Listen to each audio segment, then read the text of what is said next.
This version of the podcast is mixed in mono, but if you would like to listen in 5.1 surround sound, please visit ufocast.co.uk/prisoner for more details.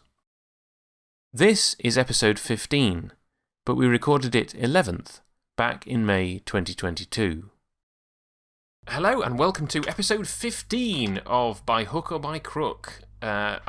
Joining me, I'm Luke. Joining me as usual is Michael from the Tin Dog podcast. Hello.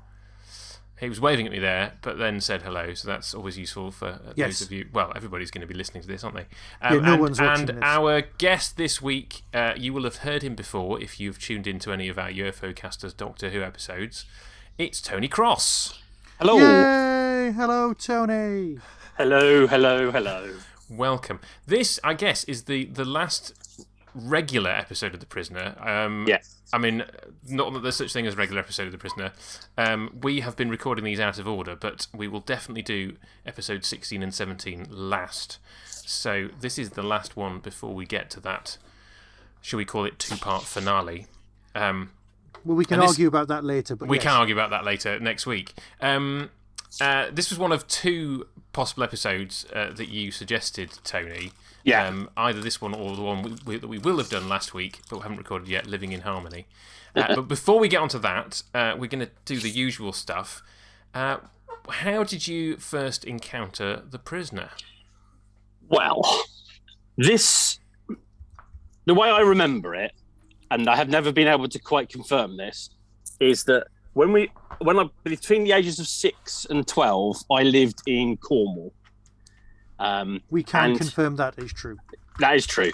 Yep. And the ITV company for Cornwall was called TSW, Television Southwest. And in my memory, on a Saturday or Sunday morning, when they were showing children's programmes, they showed The Prisoner. Okay. In a children's programme slot? Yes. Now, nice. I have never been able to confirm whether this is true or this is just how I remember it.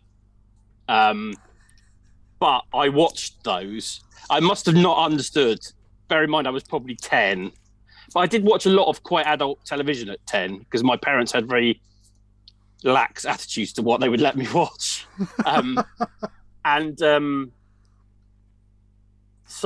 But in my head, they were shown on sunny Saturday mornings in the kids' slot. I have vivid memories of there was something about the vibe of it. I obviously didn't understand most of what was going on. Probably in my head, it was a sort of adventure series involving a man that could never escape from anywhere. And I don't remember every episode, so I don't know if I watched it every week, but I remember enough. And vividly, I remember the rover. Right. So then a long time goes past, and then I rewatched it. I don't remember why. I can't remember. I think it was repeated on Channel 4 or something like that much later. And I rewatched it then. And I thought, I really like this. Then I bought it on VHS and rewatched it again. Then I bought it on DVD and rewatched it again. And then I have a couple of friends that are quite into The Prisoner, so we would talk about things. There's one scene in this episode in particular that we used to go on about quite a lot. Okay. Which I'll mention when we get to it. Yeah. Do you now have it on Blu-ray? I haven't yet because I feel it's a bit like the Doctor Who Blu-rays. I held off buying them for ages and ages and ages, the box sets, and then I cracked, and now I bought them pretty much all of them. Yeah. And I try to avoid buying DVD things of Blu-rays of things I've already got, but eventually I crack. So at some point I will buy the Blu-ray DVD. It is worth the Blu-ray because it was shot on 35mm film. Though this episode, more than any other, I would say, suffers slightly in that the Blu-ray really highlights the difference in some of the film quality of the footage, sometimes within the same scene. Yes. I suspect that a lot of that is sort of more homogenised on DVD. It's a long time since I've watched it on DVD or VHS. Yeah. No, to be fair, I've been watching it on standard def, ripped from DVD on my phone. And even on a screen, that's 3-4 inches. You can tell. You're like, okay. Yeah, there's one bit in particular, or one sequence in particular, where because they're doing back projections, so Yes, but there is that. But I fell in love with I liked the Prisoner when I was a kid. I didn't understand it, but I properly fell in love with it in and around university time. Okay. And then and I bought a lot of. I've actually got one of the paperback. You know, they published a few books. I've got one of the paperbacks. Actually, I've got two Prisoner novels, and I read those. And I read there was a guy, you probably might remember his name. Was it Rogers? Dave Rogers? He wrote a couple of guides to the prison. He did The Avengers and The Prisoner. Okay. So and he did these guides. They were a bit like Peter Haining Doctor Who books, right? But generally more accurate, right? And so I bought one. I bought one of those. So I got quite into it at one, like really into. And I still think after Doctor Who, it's probably my favourite television series. Okay. So what is it that? So I guess you had the childhood love for it, then you revisited it as an adult, and it's something you keep coming back to. What is it about The Prisoner that you enjoy, and what is it that keeps bringing you back? I like the fact that I still don't quite understand what the hell is going on, and that there are so many different ways you can read it. Yeah. And I like trying to work out. Like when I rewatched this today, I noticed I noticed something. I think because I hadn't watched Danger Man before, and I've watched some Danger Man episodes now. I noticed something in that episode that I thought, maybe whatever Patrick McGoohan says, maybe there's some more obvious Danger Man things in here than you think. Well, there's a very obvious Danger Man thing that we're going to be talking about, and we actually have a clip of the actor himself talking to me from like 10 years ago that I'm going to play you later. But cool. Yes. There's also an interesting Danger Man link in the cast list, but we will get to that as well. And I like the fact that sometimes I think it's Patrick McGoohan taking his Danger Man character and putting him into something strange and odd. That's slightly of its time. It's very much of its time. Mm-hmm. But I've read stuff where it says that Patrick McGoohan was much more because there's a reading of it that's quite liberal and left wing, but there's also a reading of it that I've seen of it being quite conservative with a small c, not a capital C, and that Patrick McGoohan himself was quite a conservative Catholic man. Yes. Well, can you elaborate on that? Because in talking to previous guests and saying how do you interpret this, very few people have gone down the political route. So I'm interested to see. I mean, let me throw out one thing to start with. I suppose you could read The Village in its sort of like the state provides everything kind of way. You could see it as being the left are bad, right? I mean, that's one way of kind of reading it. Is that kind of what you're kind of talking about in terms of it being a kind of conservative, small c conservative kind of thing? There's that. I mean, you can read it as being like there's a very libertarian reading of it, which is it doesn't matter what the state is. People should be free to be themselves. Yes. And we shouldn't, and both sets of politics, left and right, turn us into numbers. Right. Yeah.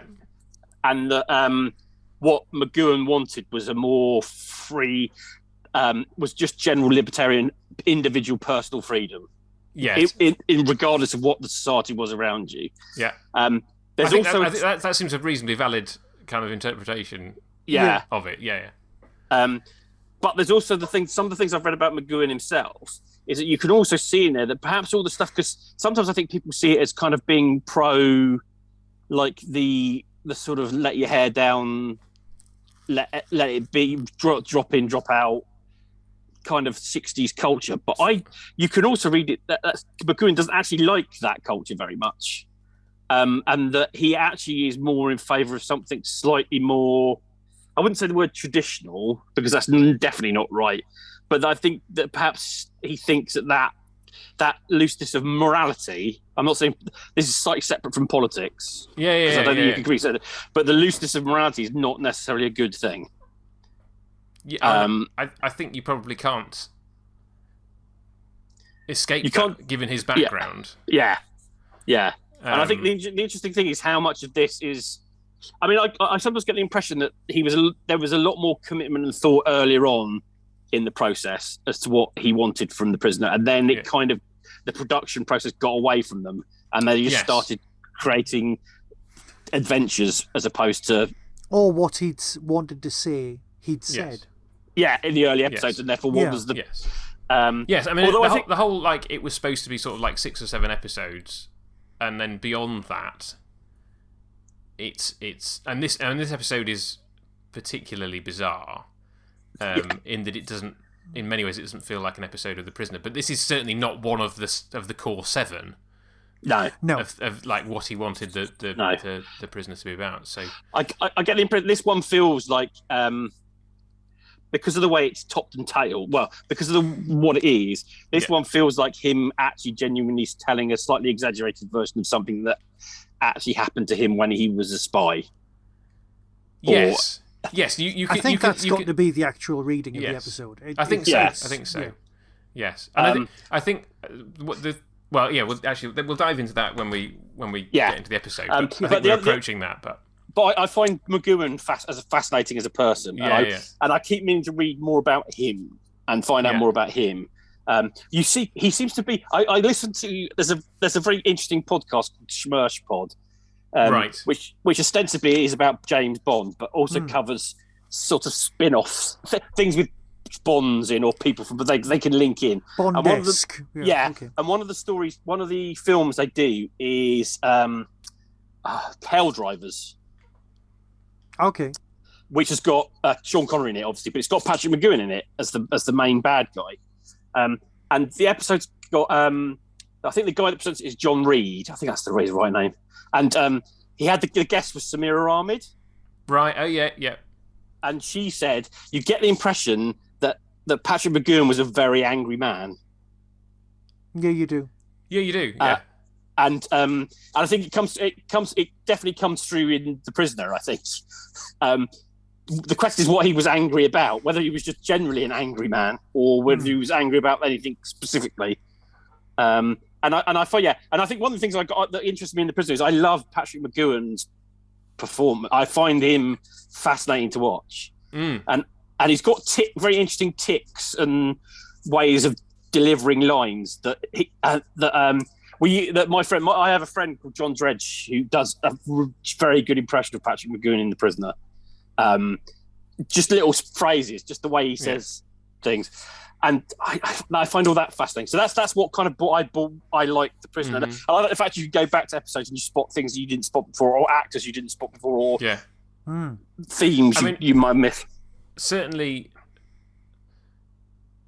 I haven't caught myself doing this a lot recently, but I've definitely noticed in the past that I sometimes have a tendency to kind of copy the physicality of somebody that I might be talking to. Mm-hmm. That's just called posture echo. That's perfectly reasonable. That's the thing, is it? Yeah. But specifically, when I was watching the Prisoner as a kid, it was something that really grabbed me. Is the very specific physicality of McGowan's performance. And I would find myself, after watching an episode of The Prisoner, kind of maybe moving my hands or walking in a very specific way that was kind of mimicking how because he's obviously we all have our own specific ways of moving, but he's very particular, I feel, and very mimicable because of that. I think he has an interesting physicality that he always looks like he's. The way I kind of see it is he always looks like wherever he is, he wants to be somewhere else, and that he's even when he's not moving, his body is moving. So it's like I don't want to. It's like I'm moving. So I don't get. And you get a lot of that in his physicality, and also the delivery. I mean, and also the one thing I should say, because we won't talk about it in detail, but the title sequence and the theme tune are so good. Oh yeah, for the prisoner. Yeah. It is like, and how long the title sequence is relative to like most series. Yeah. It's quite interesting because that's where you can drop into the prisoner at any point, because the title sequence recaps the whole story to the point. It doesn't matter what, apart from the last 2 episodes. Yeah. You don't really need. The order is pretty. Actually, this is. We won't talk about this now because you've probably talked about this lots. But actually, I've always been intrigued what the order you're supposed to watch these, and if there is even one, apart from the last 2 episodes. I mean, we're basically one of the reasons that we've felt free to record largely out of order, in that we recorded Arrival first, and then we're saving Once Upon a Time in Fallout for the end, and we are going to release these in the order that they are on the Blu-ray. But one of the reasons we felt free to record in whatever order is because it doesn't really matter. No. Given that you talked about the title sequence, let's dive in, because obviously this episode does begin with the title sequence. Yeah. One place where it breaks from normality is that at the reveal of the number 2, we just see Rover. Yeah. Which is weird, because you're like, well, why are we not being told who number 2 is? And then the episode immediately dives into, here's a shot of this picture book, and then we're into this kind of spy caper. So I kind of feel that actually in this episode, if you hadn't seen one before, the title sequence sets you up for one thing, and then you get something entirely different. Yeah, so why have you picked this episode, Tony? Because I guess that's the first thing. I think because it is my favourite episode of The Prisoner. Okay. But it's the least prisonery one. Yeah, which is odd. Arguably, it's one of the 2 least prisonery ones. Yeah, but bear in mind that my favourite ever Doctor Who episode is The Horns of Nymon. So there's no hope for some people. So just for prisoner fans who don't know Doctor Who, The Horns of Nymon traditionally has been held up as like one of the worst episodes of Doctor Who ever. It's the last episode of the 70s. Well, it goes into the 80s, doesn't it? And it's a bit of a pantomime. I love it, Tony. But the reason I love it is because I saw it in a cinema in Bradford with a bunch of normal people, and they all laughed, and I was like, I get it now. It's supposed to be funny. Anyway, so but I like it when the reason I bring that up is because there's a difference between favourite and best. Okay, right, yeah. I wouldn't claim this to be the best episode of The Prisoner because it is so non-prisoner. Yeah. But it's my favourite because it's so much fun to watch. I mean, I would say it's very silly. It's incredibly silly, but in such an entertaining way that you just go with it. I have a very high tolerance for silly, right? So that's one of the reasons that I think I like it so much. But yeah, it is very unusual. If this one had been lost in the archives somehow, I don't think it would. I don't think that many people would be that unhappy. Just imagine if like a missing episode of Doctor Who, you just had the audio for this. Yeah, trying to work out what the hell was going on, because there's fair chunks of it. There's no dialogue, just stuff happening. It's sound effects and music. Yeah, yeah. It actually reminds me weirdly of I've only just thought of this. Actually, it reminds me a bit like as if the Beatles were allowed to make an episode of The Prisoner. Well, like Help or. Like Help or Magical Mystery Tour. Magical Mystery Tour. It's a lot closer. I get it. Yeah. Same kind of time scale we're talking about. The colours of it, the way it's played, the way it mixes up sort of real reality with oddity. Here's the thing, though, that neither of you have mentioned, and I've sort of sat back waiting for it to come up. Yes, we've mentioned James Bond.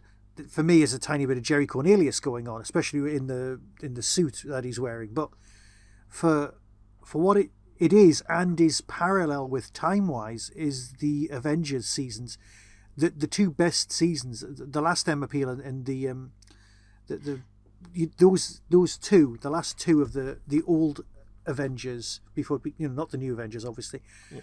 Those are my favourite, and that's what it's closest to. It's the closest televisually to. Well, I did wonder whether it's sort of meant to be a parody. Well, yeah, because it actually feels almost Austin Powers as well. Yeah. But oh God, I'd never thought that until you mentioned that. It is very Austin Powers. Yes, I mean, I suppose when I first saw this as a kid, I probably didn't get the fact that it was not parody real. or a pastiche. Yeah. No. But watching it now, it very clearly is that it's taking the mickey out of all those. And I suppose also, let's get this out of the way straight away. You have him. He's sent on a mission through a contact called Potter. Yeah. Yes. Played by Christopher Benjamin, who had played a character called Potter in Danger Man. So there's always been this kind of link of like, oh, is he definitely playing John Drake, his character from Danger Man in this? Is this him recounting a story from when he was a secret agent? Is this his revenge on Danger Man and how serious Danger Man took itself? Because, you play a very serious character over and over again, and because it's written by one of the Danger Man writers, I believe, and it was a disused Danger Man plot. Ah, was originally. it? I didn't know this. Right, okay. Well, according to Alex Cox, so we'll say he did his research, or we'll assume he did. According to Alex Cox's book, that is one of the things. It was during the last sort of coughs and fits of the production run. They went, "What have we got? What can we do?" Also, he's off making Ice Station Zebra. What can we do that involves using the stuntman, long shots, and a lot of stuff shot in the backlot somewhere? And we can use this old plot because McGowan's the prisoner's got to be in it, nearly all of it, for the story to work. Which explains the whole back projection, the way that it jars from one to another and everything, because they had to film it in a specific way, which lends itself to the way that ITC used to make The Saint, used to make Man in a Suitcase, all of those TV series that used a lot of back projection. That admittedly is commented on in Austin Powers, but it's that kind of... I don't know if it's taking the mick out of something specific or it's taking the mick out of everything, but for me, it's just not taking itself seriously, but on purpose. So that's fine. Yes. Yeah, the thing I like as well, the reason I think it might be a sort of parody as much as anything else, is that they actually play with the back projection to make it obvious. It's pretty obvious anyway, but you might not notice it on an old TV. But like when she starts spinning it around with her finger and swaying it backwards and forwards, it's playing with it's basically going, look, we know this is artificial. When I first saw this on Channel 4 all those years ago and it was shown as an example of The Prisoner, why would you choose this one? Yeah, that's an odd, poor choice. It was. You'd go, I'll watch that. But that brought me back. This was, I think, my first ever Prisoner episode. Yeah. Before they did the repeat. But you're like sat there going, what, eh? And then she starts twiddling with her... I love the fact that we're all doing it on camera. And and no one at all is watching this. No. And the music does that very weird thing. So that's when it lost me originally. I was like, what is going on? Is she a wizard or something? Well, she's a witch. The signpost. Oh, because she goes to Witchwood. The sound. But but she's not a witch. She's the daughter of a Nazi / somebody with a Napoleonic fetish. Well, yes. Yeah, but I think it doesn't matter who she is. Yeah, because she's just supposed to be. She's the MacGuffin. She's the Avengers character. That's the Avengers piss take. You could have that character walk out of an Avengers episode, and you wouldn't think, shouldn't be here. Oh yeah, her and her dad belong in an Avengers episode. They really do. Yeah. Do you want to hear what Christopher Benjamin had to say about the character of Potter when I interviewed him 12 years ago, I think it was. So this is what Christopher Benjamin had to say when I interviewed him for the Doctor Who podcast quite a long time ago. And I don't think they ever broadcast this bit because it was about The Prisoner. So here you go, chaps. The Prisoner. I mean, I don't know how much interest this will be to Doctor Who podcast listeners, but you appeared alongside Patrick McGowan in an episode of Danger Man, and then again in The Prisoner, which led to lots of speculation about the two series being linked. Did you have any idea what was in his mind at the time? No. I mean, I did Danger Man, and he probably thought, well, I quite like this bloke, and he put me into The Prisoner. And I don't think any of I seem to play three different characters in The Prisoner, and I don't think any of them are anything to do with the chap called Potter in Danger Man, although one of the chaps in Prisoner is called Potter, so that's led to all sorts of ideas that Potter... But I mean, the Potter in Danger Man is a completely different character from the Potter in Prisoner. What was and it they're like? all tiny little parts, Yeah. you go off and do a day and then that's it.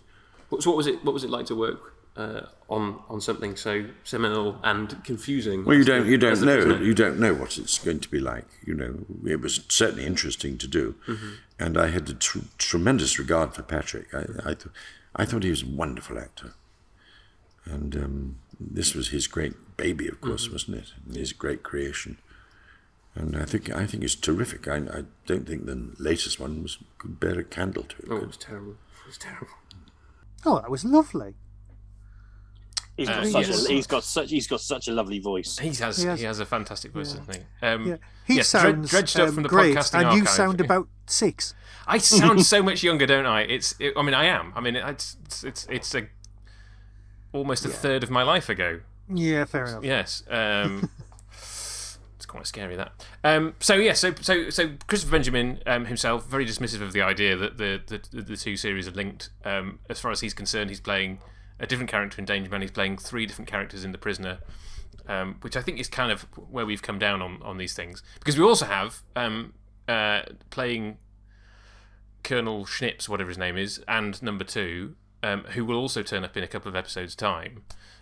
Kenneth, is it Kenneth Griffith? Griffiths, plural. Yes. Right. Okay. Yes. You see, I've got Kenneth Griffith, singular. So, but yeah, let's go with plural.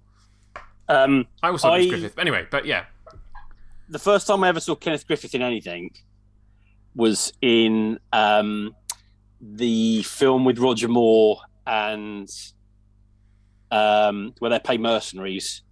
Wild Geese. The Wild Geese. And he plays a very gay, very camp medical officer, and who has a particularly grim and horrible death. And then I saw him in a couple of other things. And then he has a very interesting style of acting. One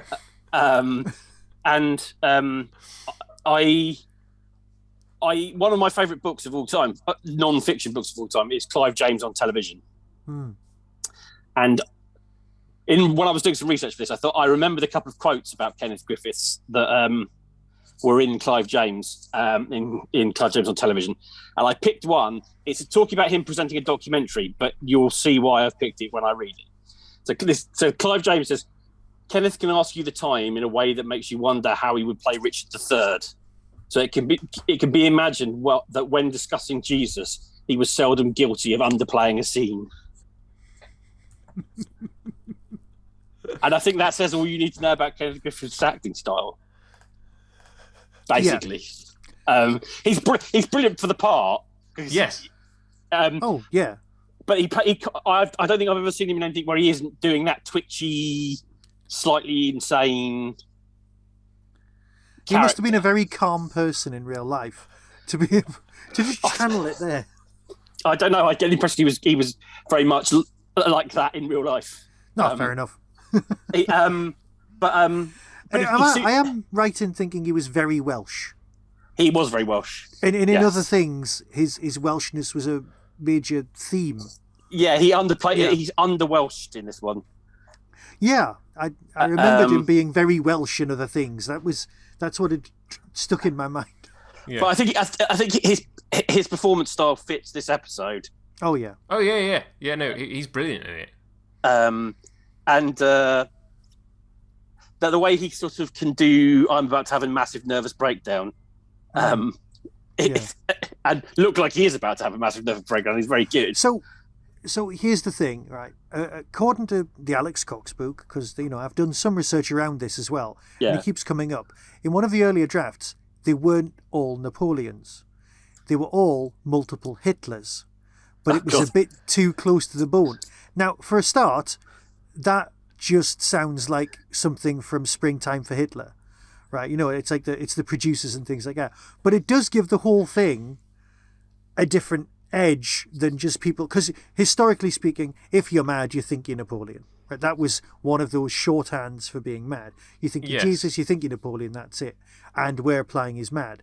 But it brings a whole different, board game to the table if it's a room full of people pretending to be Hitler. It does make it more madcap, but... It's very Spike Milligan Q series. Yes, yeah.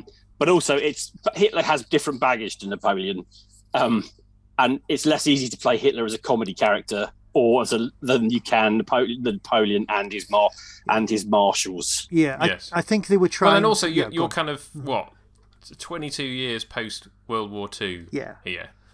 I mean, I think there's a reason why. The most recent war that you get in the war games for Doctor Who is the First World War, because World War II is still far too fresh in the memory to be putting into that, for example. I've always said that. Sorry to go on a small Doctor Who tangent. Doctor Who cannot do World War II properly. Oh yeah, because it's too it's outside what is Doctor Who. If you can't have real concentration camps with real people dying in them, because it just doesn't fit what Doctor Who is. So the Nazis in Doctor Who are Indiana Jones Nazis. Yeah, effectively, they're bad guys, but they're not. They're never the realistic bad guys that they were. Well, so here's the question: does the same apply to the Prisoner? Like, is the reason that they went, let's do Napoleon, is because putting Hitler in would I don't know. It just feels that would be a very different. I think the argument tone. is a lot more simple. It's like, we're trying to sell this to a lot of American TV companies. That's not going to go down well. Let's just do this instead. It doesn't really matter. Yeah, I think. Yeah, and although I think Kenneth Griffiths would have, I think actually, in my back of my mind, I have this thing that Kenneth Griffiths once did play Hitler in something, but I can't. I could be imagining that incompletely. That works for me. But I think it changes the tone of the thing. Even if you play the Hitlers and the Nazis for laughs in inverted commas, it just you can't do it, and it would. It makes more sense with the rocket storyline. Yeah, because he is supposed to be German. Yeah, he's called Schnips. Yes, he's called Schnips. He's building a rocket to destroy London. Yeah, and the war ended too early to declare his genius or something. I think yes. So that does fit with him. That does fit a lot more with that. I think that makes a lot more sense of the whole thing. Yeah, but I suppose you do have the whole, like, they do ham up the Napoleon thing though. They're like with all the pictures of Josephine and that's all. It's like Waterloo all over again and all that kind of that kind of stuff. And they're having the marshals, all the separate marshals for all the separate regions of the UK. Yeah, that makes sense. That really does. Right, so I'm just going to have a quick scout of my notes, because there's a few things that we really kind of just need to... Well, there's a couple of things that I did. I did some research for which you can it. brackets I looked on Wikipedia. Always good. It was written by Terence Feely and directed by David Tomblin. Now, I think those two and Patrick McGowan are the production company, aren't they, that makes The Prisoner? Or they're the people that head the production company. I was fascinated to discover that David Tomblin has worked on virtually all the biggest films in the 1980s as an assistant director or in some role. His first AD on Empire Strikes Back, Return of the Jedi, all three Raiders films. He also worked on The Omen, Superman, A Bridge Too Far, Gandhi, Cry Freedom, and Chaplin. He is Mr. 80s. I think there's only E.T. and Back to the Future missing from that pile. Yeah. Apparently, he obviously from that list, you can see he worked with David Attenborough a lot. Yeah. Not David Attenborough, Richard Attenborough. Yeah. Richard Attenborough. Yeah, confusing the brothers. Richard Attenborough. In his spare time, he filmed a lot of birds. Yeah, and Lucasfilm. So they obviously did. He obviously, which I find fascinating, and actually I think this is a very well directed episode. I don't normally notice things like that, but I do think it's a very well directed episode. I think particularly going back to the whole. There's a lot where McGowan isn't actually on screen. Yeah. They do a very. I mean, I certainly didn't notice when I first watched it as a kid. I think, now that I know a lot, I'm a lot more savvy about production and also watching it on Blu-ray. When it's not McGowan, it's reasonably obviously not McGowan. Yes. But the way that it's shot and edited and cut together does a very, very good job given the constraints of, particularly with the fairground stuff, if you see McGowan's face, it's back projection, and anything else you can pretty much guarantee it's the stunt double. Because they're shooting from behind or they're shooting in a long shot. And to make that work takes a lot more effort from the director to figure out like where transitions need to be in terms of like left and right and up and down, all that kind of stuff. The fairground there's still like bits like where like McGowan's clearly obviously on location for the cricket match, but only for like a few seconds to get the close-up shots, and again all the rest of it is just, I mean, some of it's clearly just shots of a village cricket match, and then they've edited the plot into it. Yeah, and they reused the same shot for when they run to get the cricket ball, and she swaps the grenade, swaps it for a bomb. No, I think that's actually a different shot. But when the ball comes back, and is thrown in and then is caught and then the bowler bowls it, those are all the same. Like that particularly kind of weird, like, I mean, I'm doing it for you guys. Obviously, you can't. But when the bowler kind of comes straight towards the camera in that kind of weird, taunting fashion. Yeah, it is odd. Yeah, it's very odd. And I suspect it's why, I assume that's why they put him in that ridiculous Sherlock Holmes outfit, so it's easy to hide the stunt man. Yeah, it is in a disguise, isn't it? Talking of the cricket match, like Michael, you were just talking about kind of selling to the States. Yeah. Right. Is this the most English that The Prisoner gets? Well, that and Chimes of Big Ben, I guess, but yeah, because well, you've got the cricket, you've got the pub. Yeah. You've got the Jaguar. You've got the Jaguar. Yeah, you've got the Jaguar. I mean, you've got the car chase. Ish through the English countryside. There was that shot in particular where they're kind of going round, kind of left to right, and the camera pans. I was expecting the Humobile to turn up, driven by John Pertwee at that point. Well, the weird thing is, in the picture book, it's got an English village, but they're actually shooting it on the French backlot. It's at MGM. Is it MGM? I think it was Boreham Wood, anyway, and that's because none of the pictures match what's going on. No, they don't. It's, she's in a helicopter. Here's a photograph of an airplane. Here's an English village that looks nothing like the one that's... Because it does feel a bit Star Trek-y at one point, with the speakers and them just wandering around and being shot at and things like that. It does... Well, I think it's one of the questions I have about this episode is where the kids come from.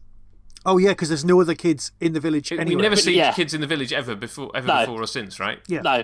The second thing is, I think he's using the storybook to make up a story to cook. Or basically, he's taking the pictures and going, "Oh, what happened to me that was similar to this?" Yes.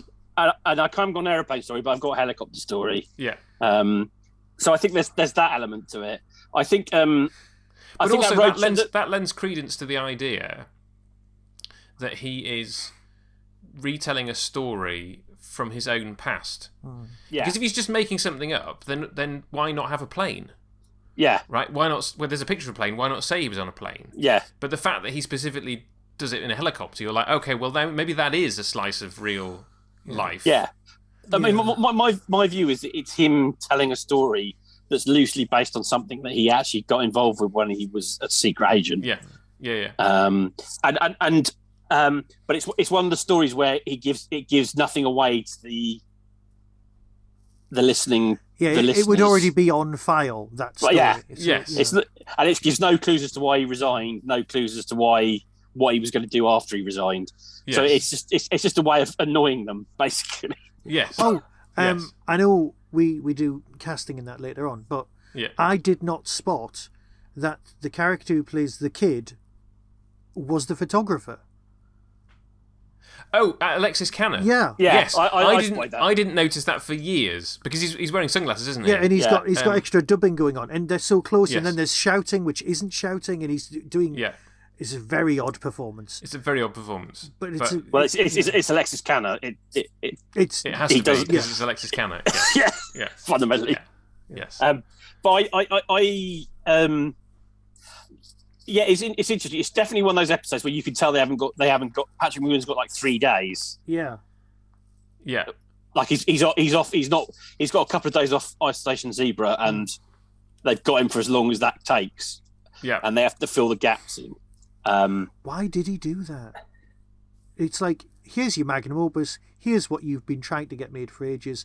Here's your big toy. You're getting paid more than anyone else in the country. You don't need the money. Why go in the middle of a really decent job that's going quite well? Well, I think it comes back to something we said earlier. I think he'd said what he wanted to say, and all the extra stuff he's not that bothered about. Right. He's not. He's not. I can't be asked to work because he doesn't go put in bad performances because he does what he needs to do, but he's not as committed to it. If Isolation Zebra had come up at the start of the making of The Prisoner, he probably wouldn't have done it. Oh, fair enough. Yeah. Is my feeling. Yeah. But as I said, I'm reading between. I haven't read enough. No, I don't know enough. I've just remembered because Christopher Benjamin's in this, and he's brilliant, and it's very much like the Avengers. I've just remembered he is Mother in the Big Finish version of the Avengers, so it does really lend itself more to that. I'm trying to work out. The one thing I would say about this episode is you could very easily have any scene in that, almost any scene in that episode, and have like the car chase, as you said about the Whomobile, Luke. Yeah. Equally, you could easily have Mrs. Peel join the chase. It has that feel about it that it's set in the same. It's set in the same universe as the Avengers, as Doctor Who, as it's a lot more Tara King. The way it's shot, but Tara King's by far my favourite year of the Avengers. Can I just very quickly do my favourite scene? Yeah. It's the pub. I love the you have been poisoned, and then the immediate order he does at the pub, like brandy, whiskey, gin. You'll make yourself sick, sir. Like, that's kind of the idea. It's like a poem. It's like a poem to alcohol. Yeah. And McGoohan's delivery is so like, I have no time. Just and then but I love the fact that he then does that very Poirot thing where, whilst he's kind of letting all the alcohol go down to make him sick, he lines up the glasses on the bar. Yeah, it's a beautiful piece of. But the typeface on the text is the village. It's typeface. The village font. Font, Yeah. I've always wanted a pint glass like that. Yeah, but then and then you give it to people who you didn't like. But there are lots of extra odd bits, like why is he fully dressed in the sauna? What's you're just sitting there going, I'm lost now. What's going on? Yeah. And you kind of just, as soon as you put your brain in neutral and let it wash over you, you're fine. Because let's face it, this whole episode is just a one joke piece. It's got one intention, one line, one payoff, and it's a 45-minute build-up.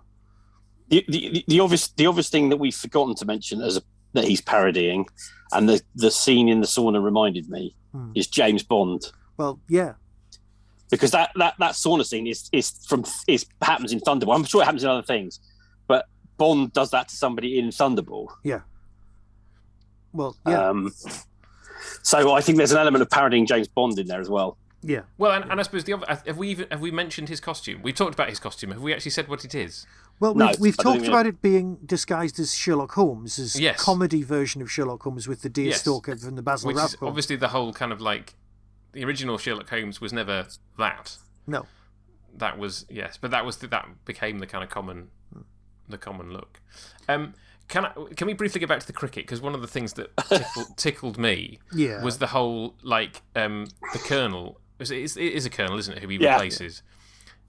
Killed on 99, right? It's the fact that it's the fact that he was one short of his century when he was killed, right? Yeah. It's the unsportingness of assassinating an Englishman who is about to score a century. Yes. And the fact that she waits to do exactly the same thing to McGoohan, like McGoohan is on the same score.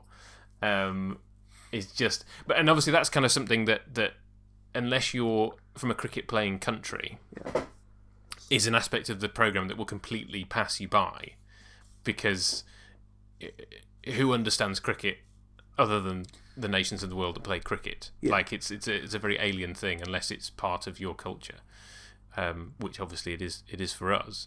But I can imagine that whole scene is kind of. Well, I know, Michael, you're not really into cricket, but at least you know what idea. It is. I'm aware of cricket. I'm aware of cricket whites. I'm aware of Peter Davison wearing cricket whites. That is I know that scoring a 6 involves hitting it a long way, and I know that all of the positions have very odd names, and I know you run backwards and forwards, and sometimes you break for sandwiches. And the game can go on for 5 days. And the game can go on forever. Yeah. So yes. But I know the basics. I just like that. Yeah. That whole kind of aspect of it. And the pub, again, to kind of repeat what I said earlier, it just those aspects of it feel very English. Yeah. Before it then gets kind of the kind of more wacky. Denouement. I should also take one moment to say that Justine Lord, who plays the girl who was deaf. Yes. I had something of a crush on her when I was younger. Right. Not a huge surprise. B, she is still alive. Is she? Yeah, according to Wikipedia, she's still alive. She's 85. Right.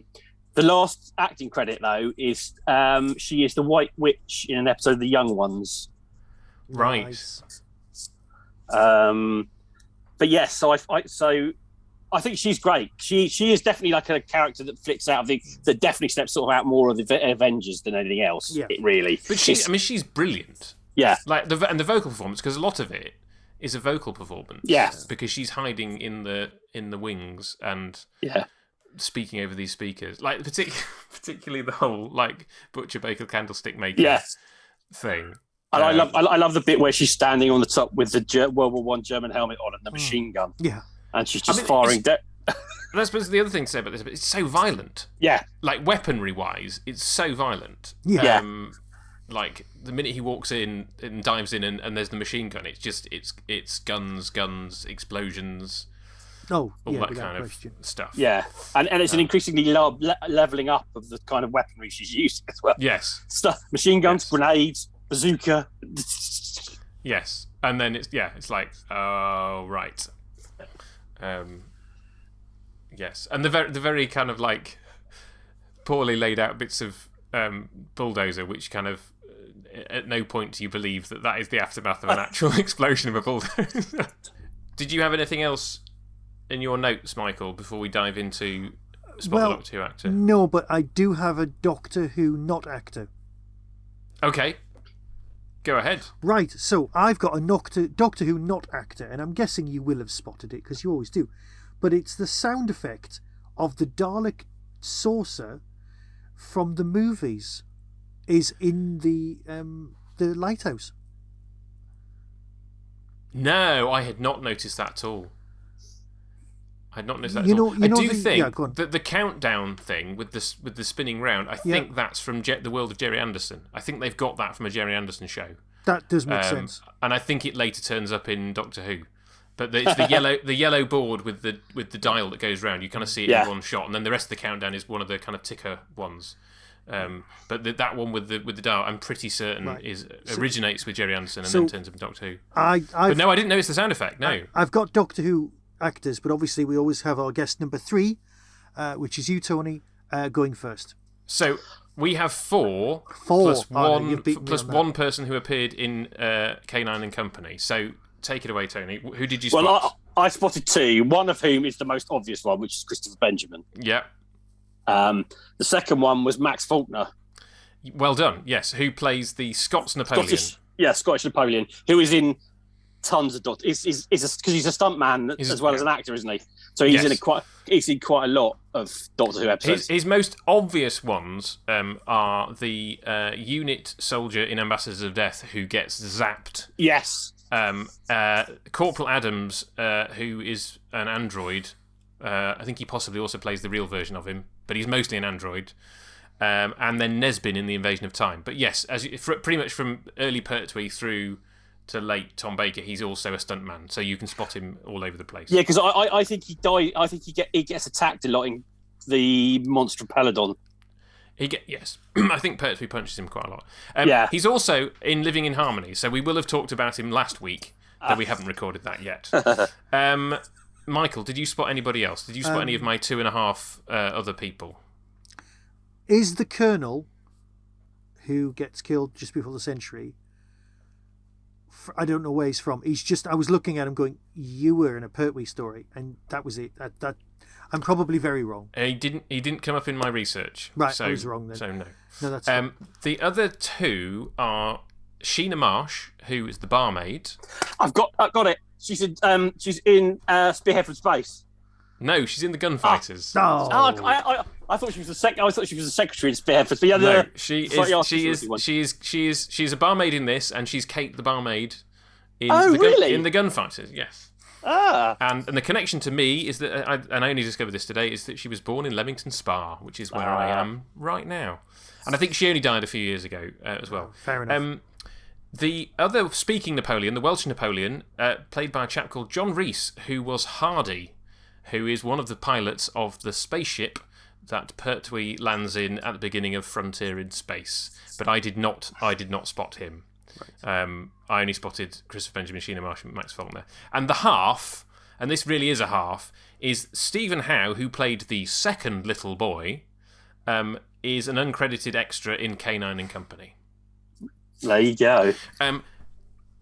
Rounding things out, though, the actor who plays the bowler... Okay. It's called John Drake. Right. Whether that has to be deliberate. That has to be deliberate. Well, one assumes, I don't know, it could just be a coincidence. But yes, the actor who plays the bowler is played by John Drake. Fair enough. A.k.a. Danger Man himself. Well, it's been an absolute pleasure talking with both of you. It's great to have you back with us, Tony. One day, I've no doubt we will get to do more of our Doctor Who World Cups as time I do hope so. allows.